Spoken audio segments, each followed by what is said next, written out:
Presently, about 920,000 people are on antiretroviral treatment in South Africa. The budget provides for the number to rise to 2.1 million people in 2012-13.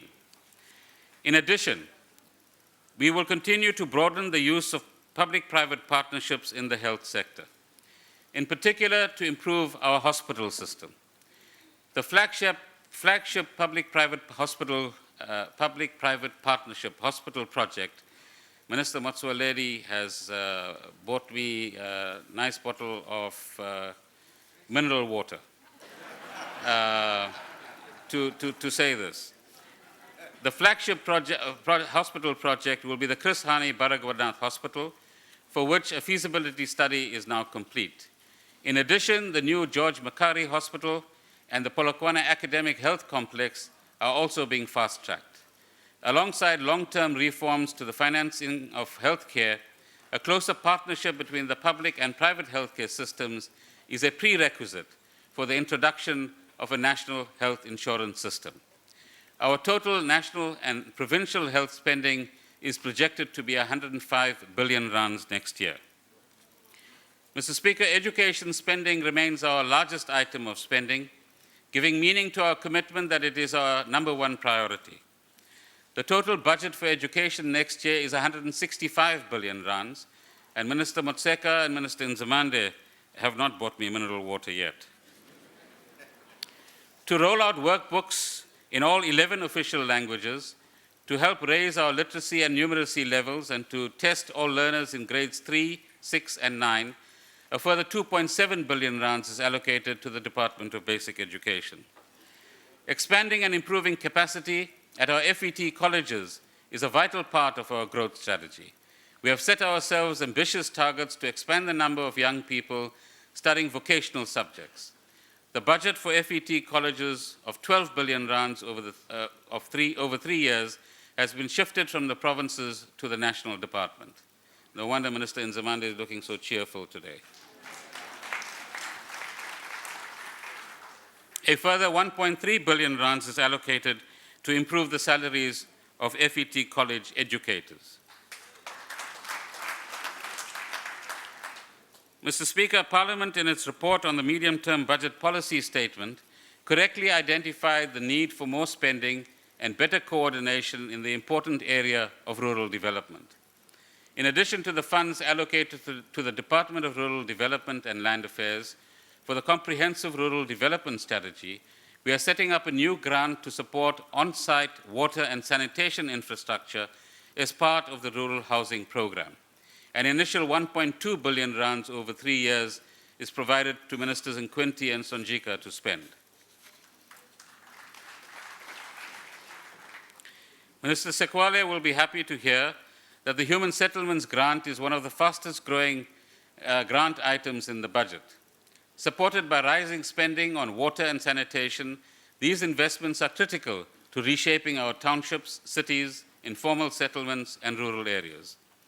The State of the Nation address correctly identified a key gap in the housing market where middle-income people cannot access sufficient finance to afford homes.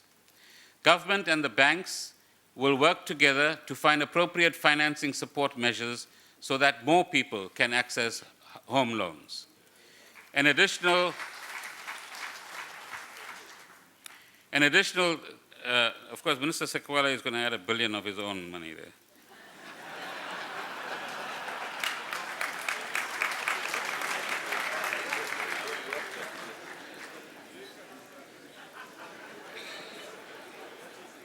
An additional 3.6 billion rands is allocated to the Department of Trade and Industry for Minister Davies to take forward the industrial policy interventions consistent with the government's new industrial policy action plan. In particular, these funds go to support investment and production in the automotive components and clothing and textile industries. Minister Patel will be quite happy with that as well. The local government equitable share receives a further 6.7 billion rands to support municipalities to cushion poor households for the rising cost of electricity and water.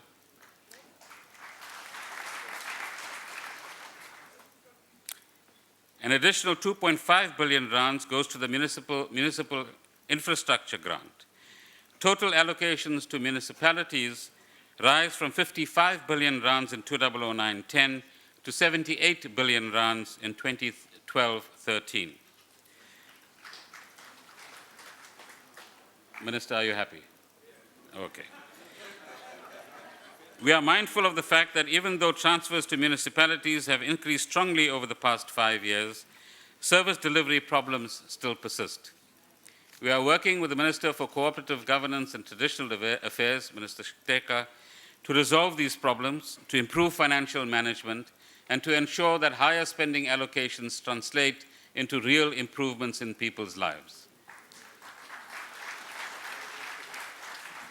Over the 2009-2014 period, the second phase of the expanded Public Works program aims to create 4.5 million short-term job opportunities. An estimated, I hope you got the opportunities right, ladies and gentlemen. An estimated total of 52 billion rands is available for various expanded public works programs over the next 3 years. The MTEF allocations include an additional 2.5 billion rands that will support labor-intensive projects in the social, non-state, and environmental sectors, largely targeted at rural areas. And Ministers Nkwinti, Patel, and Jumat Peterson will be giving effect to those programs.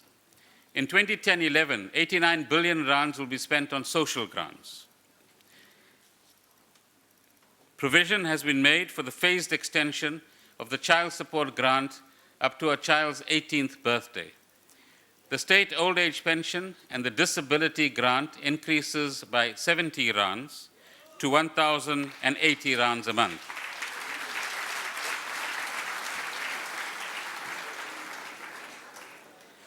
The child support grant increases by 10 rands to 250 rands a month.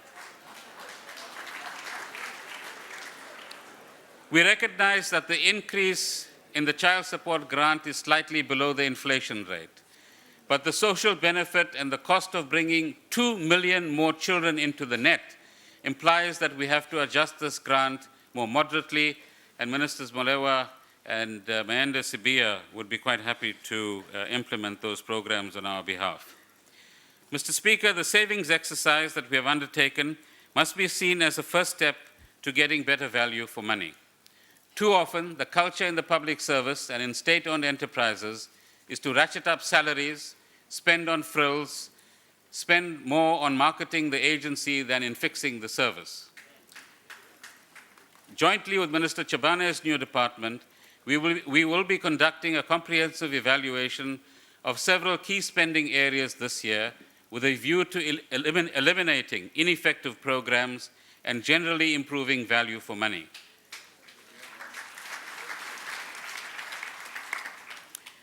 We have released a draft terms of reference of the comprehensive expenditure review today as well. Furthermore, we will investigate the possibility of rationalizing some of our entities and agencies to see if we can deliver the same service at a lower cost. The resources that we have at our disposal belong to the people out there. If we do not use these wisely and sensibly, our contract with the people is seriously eroded. Public sector investment is a crucial component of development, as it provides the infrastructure through which we transport goods, we power the economy, and connect households and businesses to services and markets.